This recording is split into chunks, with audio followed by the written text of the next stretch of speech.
Hi, I'm Josh from eSpares, and in this video I'll be helping you to diagnose draining and motor problems in your dishwasher. Let's start with a dishwasher that isn't draining at all. This is usually caused by a foreign object finding its way into the drain pump and blocking it.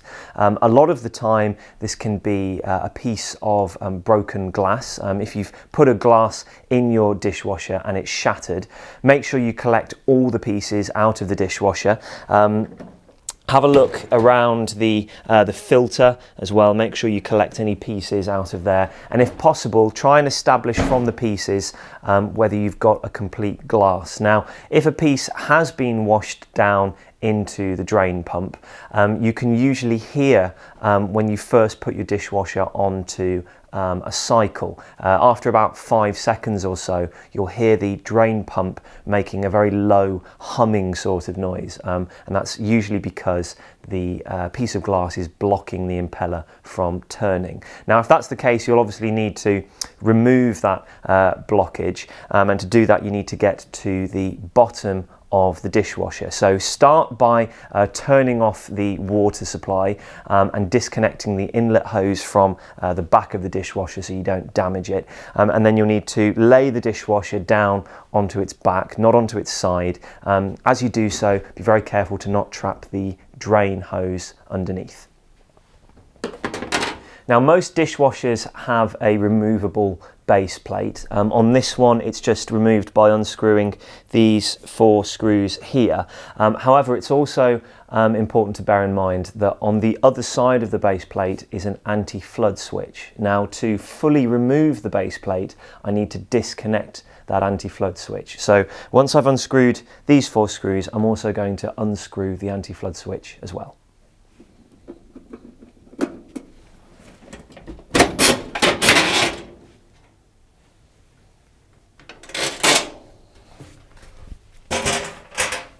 Now this is the drain pump here.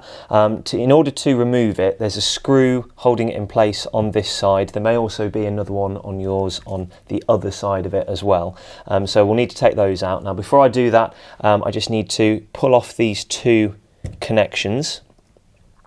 And then once I've taken the screws out, I can twist the drain pump and pull it off.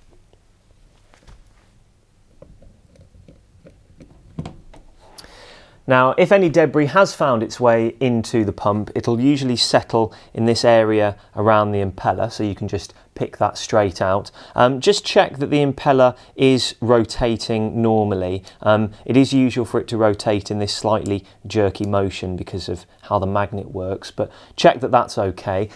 Also very gently check inside the chamber that the pump screws onto. Just make sure there's nothing blocking the pump in there, and once you're happy with that, you can also double check that the pump is working normally just by taking a resistance reading across these terminals here. For a normally functioning pump, you should get a reading of round about 200 ohms. Once you're happy with all of that, you can just pop the pump back on.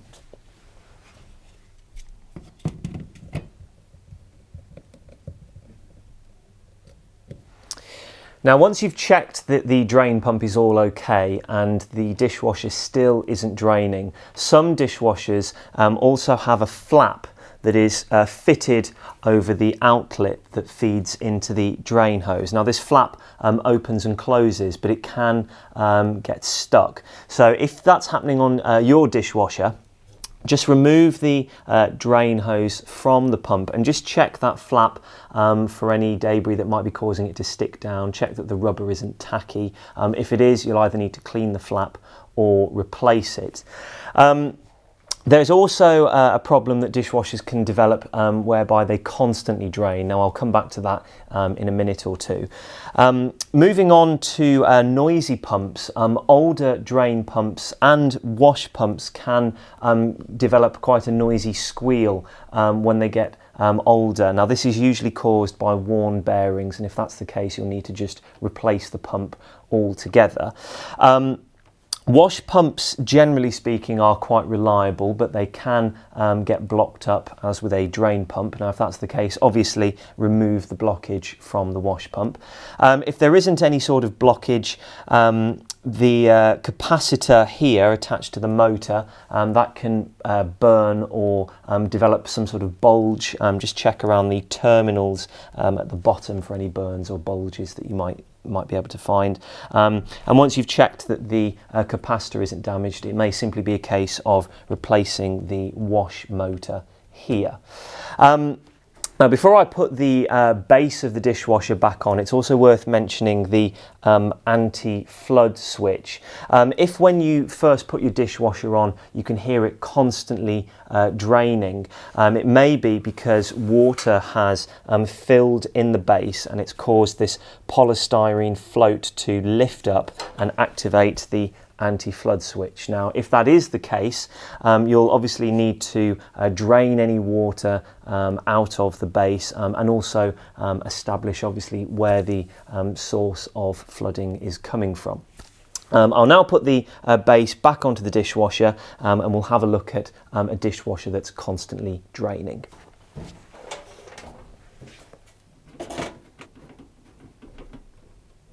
Returning to draining faults, if your dishwasher is constantly draining, and this can be caused in two ways. Firstly, by the flooding in the base, which is triggering the anti-flood switch. And secondly, if the end of the drain hose is set to a level lower than the water level in the dishwasher, it's going to create a siphon effect. Now, the water level usually fills to just below the door seal here. So if you've got the end of the drain hose set to a level that's lower than that, that's going to create the siphon. So to rectify that, you can very simply just reset the drain hose to a level higher than the water level in the appliance. Now, most drain hoses come supplied with this sort of crook attachment, and you can use that when setting the drain hose into the drain to make sure that the hose doesn't go too far down and create the siphon effect. Now, if you need help diagnosing any of the faults in your dishwasher, check out our other diagnostic videos. And spares for dishwashers, along with other appliances, are available on the eSpares website. Thanks for watching.